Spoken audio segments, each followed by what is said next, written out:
इंशाअल्लाह 100% फिर देवबंद में जो है भारतीय जनता पार्टी का और भगवा झंडा लहराए। जय श्री राम, वंदे वंदे। जो है वो गद्दारों का खून है, वो गद्दारी लोग कर सकते हैं। आदमी बहुत खुश है इस बात से कि बाबा जी ने जो है वहाँ देवबंद में ATS सेंटर खोला है। वो संविधान से चलेगा और संविधान तक चलता रहेगा, ना कि किसी की शरीयत और कुरान से चलेगा। अखिलेश ने और मुलायम सिंह यादव ने हमेशा मुसलमानों को टोपी पहनाने का काम किया है। बिल्डोजर तो चलाना आता है, चाहे कितना ही बड़ा गुंडा हो, चाहे आजम खान हो, चाहे मुख्तार अंसारी। हम जो हैं वो हम सबके पूर्वज हैं। हिंदुस्तान में रहने वाला हर इंसान जो है वो श्री राम के वंशज है। मैं भी वंशज हूँ। इन्ना को महापुरुष बताएगा वो 100% देश का गद्दार है। जो तालिबानी सोच रखने वाले कट्टरपंथी मुस्लिम संगठन है, उन सबको समाजवादी पार्टी और कांग्रेस पार्टी। न्यूज़ देख रहे हैं आप, मैं हूं आपके साथ विवेक। गोरखपुर योगी आदित्यनाथ का शहर और आज के दिन जो है रोड शो निकला है। आपको बताना चाहेंगे कि रोड शो अभी फिलहाल पीछे चल रहा है योगी आदित्यनाथ का, और सबसे बड़ी बात ये टाउन हॉल से चल करके ये तकरीबन 5 से 6 किलोमीटर का रोड शो है। 3 तारीख को मतदान होने वाले हैं गोरखपुर शहर में। 10 मार्च को फैसला होगा योगी सरकार या अखिलेश सरकार, कौन आएगा कौन जाएगा। और इस पर आज मेरे साथ में एक ख़ास मेहमान है जो गोरखपुर शहर बाबा के शहर में आए हुए हैं, और एक ऐसी जगह से ये शख्स आए हुए हैं जो हमेशा से चर्चाओं में रहता है। देवबंद से आए हुए हैं, और देवबंद से आने की वजह से जो है लोग अक्सर ये कहते हैं कि देवबंद एक ऐसा है जगह है जहाँ पर फतवा जारी होता है, जहाँ पे पूरे दुनिया में जो है बात होती है मुस्लिम समाज की बात को लेकर के। सबसे पहले अपना शुभ नाम बताएं। ये राव मुशर्रफ अली। देवबंद से आप आए हैं, एक बात बताइए कैसा लग रहा है बाबा जी के शहर में? देखिए, बाबा जी के शहर में आकर मुझे बहुत खुशी हुई है और मुझे बहुत सम्मान मिला है। मैं गोरखनाथ के मंदिर में भी कल गया था, 3 रोज से यहाँ पर हूँ, तो भारी हमारा स्वागत हो रहा है हर जगह, हर चौराहे पर।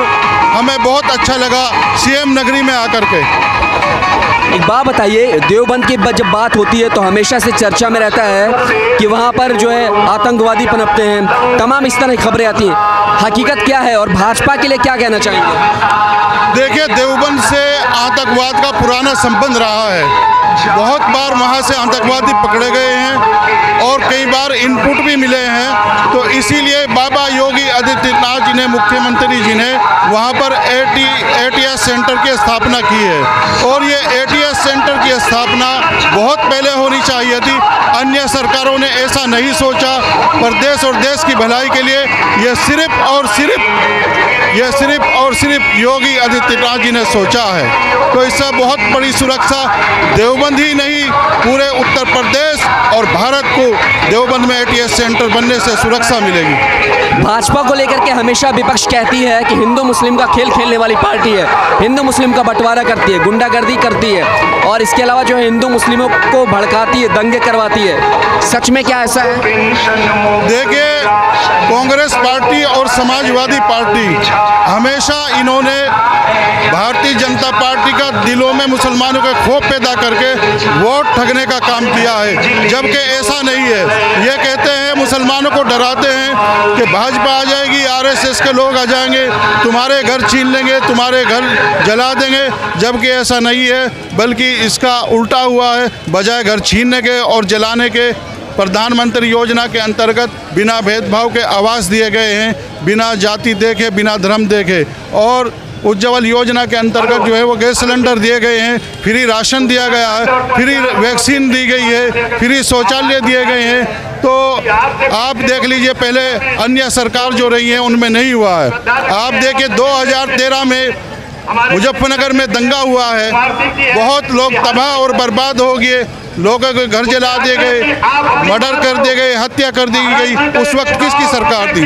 केंद्र में जो है वो कांग्रेस की सरकार थी, और उत्तर प्रदेश में अखिलेशुद्दीन की सरकार थी, समाजवादी पार्टी की। देखिए, अखिलेशुद्दीन अब लोग कहते हैं उनको। आपसे जानना चाहूँगा, ATS का सेंटर बनाया जा रहा है देवबंद में, कितना सही फैसला है उत्तर प्रदेश के लिए, पूरे भारत के लिए?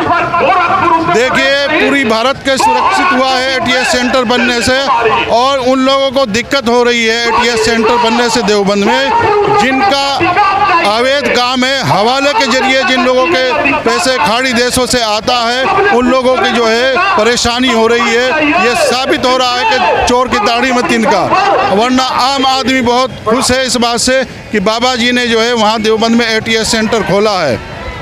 देवबंद की बात होती है, आप वहाँ से आए हैं और एक मुस्लिम हैं, तो मैं आपसे जानना चाहूँगा मुस्लिमों को लेकर के जो नज़रिया है भारतीय जनता पार्टी का वो कैसा है? देखिए, मुसलमान वोट दे रहे हैं, मोदी जी को भी काफ़ी वोट दिए थे और योगी जी को भी काफ़ी वोट दे रहे हैं और ज़्यादातर महिलाएं दे रही हैं, क्योंकि जो ट्रिपल कानून बना है तलाक वाला, इससे महिला को सम्मान और सुरक्षित देने का काम हुआ है। यानी कि पहले क्या था, मुसलमानों में क्या, सनातन धर्म मानने वालों में भी ये होता था, अगर उस पर दबाव बना गया लड़की पे, वो अपने घर से मोटरसाइकिल लेकर के नहीं आई या सोने की चेन लेकर के नहीं आई या अन्य दहेज का सामान नहीं लेकर के आई, उसकी क्षमता नहीं होती थी उसके परिवार की, तो उसको तलाक दे दी जा रही थी। आज ऐसा नहीं है। यदि कोई सोचता भी है तो उसके गंभीर परिणाम होते हैं। ऐसा कानून बनाकर महिलाओं को सम्मान देने का काम किया है और कानून राज है। एक तरफ सपा सरकार में गुंडा राज था, आज जो है प्रदेश अपराध मुक्त है, पहले अपराध युक्त था। सपा की बात होती है तो लोग कहते हैं दंगों वाली पार्टी है, गुंडों की पार्टी है, क्या सच में ऐसा लगता है? और कहा जाता है अखिलेश यादव तो मुस्लिमों का ये जो टोपी है ये पहन करके बस एक दिखावा करते हैं, सिर्फ छला है उन्होंने मुस्लिमों का हितैषी बन करके, क्या सच में ऐसा है?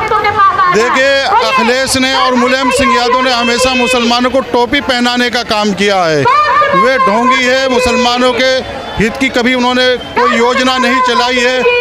उन लोगों को लैपटॉप दे दिए गए जो केवल रिक्शा चलाना जानते थे और वे उस लैपटॉप को बेचकर बिरयानी खा गए। ऊपर से अखिलेशुद्दीन कहते हैं कि बाबा पर जो है लैपटॉप चलाना नहीं आता। मैं कहता हूँ लैपटॉप चलाना नहीं आता, बाबा पे बिल्डोजर तो चलाना आता है। चाहे कितना ही बड़ा गुंडा हो, चाहे आजम खान हो, चाहे मुख्तार अंसारी हो, चाहे अतीक अहमद हो, चाहे नाहिद हसन हो, पश्चिम का तमाम अपराधी जितने उत्तर प्रदेश के अंदर थे वो आज जेलों के अंदर हैं। यदि किसी ने कोई भूल चूक की तो ये गुंडे फिर सड़कों पर आएंगे, मर्डर, हत्या, अपराध, लूट खसोट, जमीन हथियाने का काम करेंगे। देखिए, मंदिर मस्जिद की बात होती तब भी भारतीय जनता पार्टी के ऊपर निशाना साधते हैं कि मंदिर मस्जिद। अखिलेश की बात होती है तो अखिलेश कार सेवकों पे गोलियां चलवाते हैं। अयोध्या की बात ये कह रहे हैं कि काशी बन गई, अयोध्या बन गई, मथुरा की बारी है। क्या लग रहा है मंदिर बनने से जो है क्या चीज़ें बेहतर होती हैं?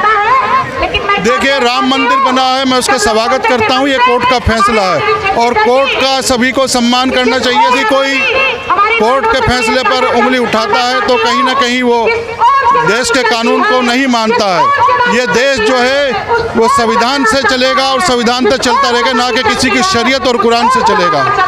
कहा जाता है मुस्लिम समाज जो है हमेशा से जब भी किसी भी तरह का दंगा होता है, किसी भी तरह के आतंकवादी संगठन पकड़े जाते हैं तो उसमें मुस्लिमों की भूमिका रहती है। और कहा जाता है मुस्लिम समाज के लोग जय श्री राम का नारा नहीं लगाते, वंदे मातरम नहीं लगते, भारत तेरे टुकड़े टुकड़े होंगे, इस तरह की बात करते हैं। मंच पे आपको देखा जय श्री राम वंदे मातरम के नारे लगाते हुए, कहाँ से ये सद्भावना आई अपने देश के लिए? देखिए, श्री राम जो हैं वो हम सब के पूर्वज हैं। हिंदुस्तान में रहने वाला हर इंसान जो है वो श्री राम के वंशज है, मैं भी वंशज हूँ।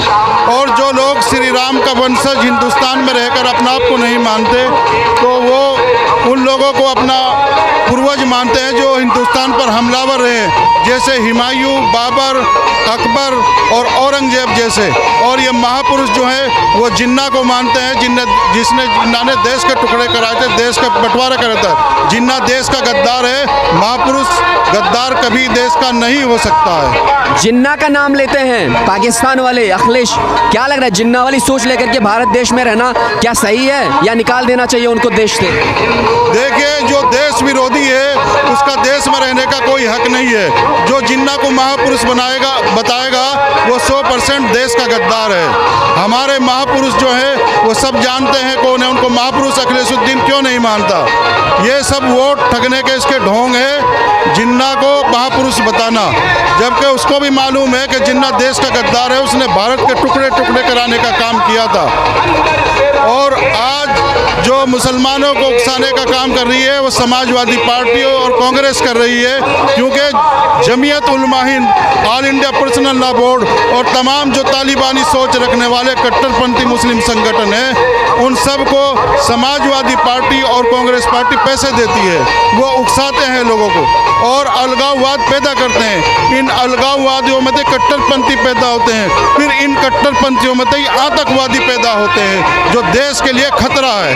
क्या लग रहा है गोरखपुर में आके अखिलेश ने बाबा के लिए बोला, ये जो गोरखपुर के गोरखनाथ के बाबा है ना, इनका गोरख धंधा बंद करेंगे, और ये जो भगवा जो कि कहा जाता है सनातन धर्म का प्रतीक है, इसको लेकर के कहा है कि बाबा जो कपड़ा पहनते हैं उसमें जंग लगा होता है। ये डिम्पल यादव कह रही है। देखिए, मैं भी 3 दिन से गोरखनाथ मंदिर में हूँ, मैं वहाँ सुबह शाम गया हूँ, तो वहाँ गोरख धंधा तो मुझे कोई नज़र नहीं आया। वहाँ तो लोगों की सेवा की जा रही है और मैंने देखा है वहाँ मार्केट भी जो है, मार्केट में मेरे ख्याल से 30-40% लोग मुसलमानों की मैंने दुकानें देखी हैं। दूसरी बात भगवा कलर की, भगवा कलर जो है ये शांति का प्रतीक है, और जो भगवा के अपमान कर रहा है, बदतमीज बोल रहा है भगवा के बारे में, वो कहीं ना कहीं उसके खून में जो है वो गद्दारों का खून है, वो गद्दारी लोग कर सकते हैं। क्योंकि भगवा कलर जो है, इस भगवा कलर के लिए बहुत से लोगों ने अपनी जान की कुर्बानियाँ दिए हैं, अपने घर छोड़े हैं, बीवी बच्चे छोड़े हैं, बहुत लोगों ने संन्यास लिया है, तब जा कर के ये भगवा कलर का झंडा आज हिंदुस्तान के अंदर बुलंद है। सबका साथ सबका विकास भाजपा कहती है। मुस्लिम समाज के तबके को क्या संदेश देना चाहते हैं? मुस्लिम वर्ग के आप भी हैं, क्या कहना चाहते हैं कि सच में भाजपा सबके साथ में है या सिर्फ हिंदू हिंदू करती है? देखिए, भारतीय जनता पार्टी का नारा था सबका साथ सबका विकास, उस पर अमल हुआ है। यानी कि प्रधानमंत्री योजना के अंतर्गत जितने आवास दिए गए हैं, राशन दिया गया है, शौचालय दिए गए हैं, उज्ज्वल योजना के अंदर गैस सिलेंडर दिए गए हैं, या अन्य योजनाएं दी हैं, जैसे वैक्सीन हुआ, तो उसमें किसी तरह का कोई भेदभाव नहीं हुआ है, न किसी का धर्म देखा गया है, न जाति देखी गई है, बिना भेदभाव के सबको योजनाओं का लाभ दिया गया है। तो मैं समझता हूँ मुसलमान को भी जो है वो गद्दारी नहीं करनी चाहिए। आज तो नमक भी फ्री में मिल रहा है, नमक खाकर तो वैसे भी हराम नहीं करना चाहिए। तो मुसलमानों को मैं संदेश देना चाहता हूँ कि वह नमक हराम ना करे। जिस देश का नमक खा रहे हैं, जिसमें देश रहे हैं, उनके बादशाह को, उनके हाकिमों के हुक्मों का पालन करें और भारतीय जनता पार्टी को भारी मतों से जिताने का काम करें। देवबंद मुस्लिमों का एक बड़ा तबका है कहा जाता है, क्या लग रहा है वहाँ पे भी भगवा छाएगा? देखिए, हमने वहाँ भगवा झंडा गाड़ दिया है। पहले भी 5 साल पहले वहाँ से कुंवर ब्रजेश सिंह जी भारतीय जनता पार्टी के विधायक बने थे, फिलहाल भी सिटिंग विधायक वही प्रत्याशी थे, और इंशाअल्लाह 100% फिर देवबंद में जो है भारतीय जनता पार्टी का और भगवा झंडा लहराएगा, फिर दोबारा से वो विधायक बनेंगे। चलते चलते जय श्री राम वंदे मातरम का एक नारा लग जाए तो बड़ी खुशी होगी। जय श्री राम, जय श्री राम, जय श्री राम, वंदे वंदे वंदे, भारत माता की, भारत माता की, जय हिंद, जय भारत। बहुत बहुत शुक्रिया बात करने के लिए। धन्यवाद। कहा गया है हिंदू मुस्लिम सिख ईसाई हम सब भाई भाई, और यही संदेश इनके द्वारा गया है पूरे भारतवासियों को कि आखिरकार भारतवर्ष में रहना है तो सबको साथ रहना है। देश एक है और पहले देश के लिए सोचने की ज़रूरत है, बाद में राजनीतिक पार्टी के लिए, जातिवाद के लिए। एक बड़ा एग्जाम्पल जो इन्होंने सेट किया गोरखपुर योगी बाबा के शहर में आकर के, और इनका कहना है कि मुस्लिम तबके के हर किसी के लिए मैं यही बात कहना चाहता हूँ कि भाजपा की जो टैगलाइन है सबका साथ सबका विकास, उसी पे अमल कर रही है, वही काम कर रही है, सबको लेके चल रही है। और आज गोरखपुर शहर से मेरे साथ बातचीत कर रहे थे, काफिला रोड शो पीछे चल रहा है, बाबा कुछ ही देर में आने वाले हैं और देखते हैं आखिरकार माहौल क्या कुछ होगा। कैमरामैन करण के साथ मैं विवेक पांडे, अपना उत्तर प्रदेश। धन्यवाद।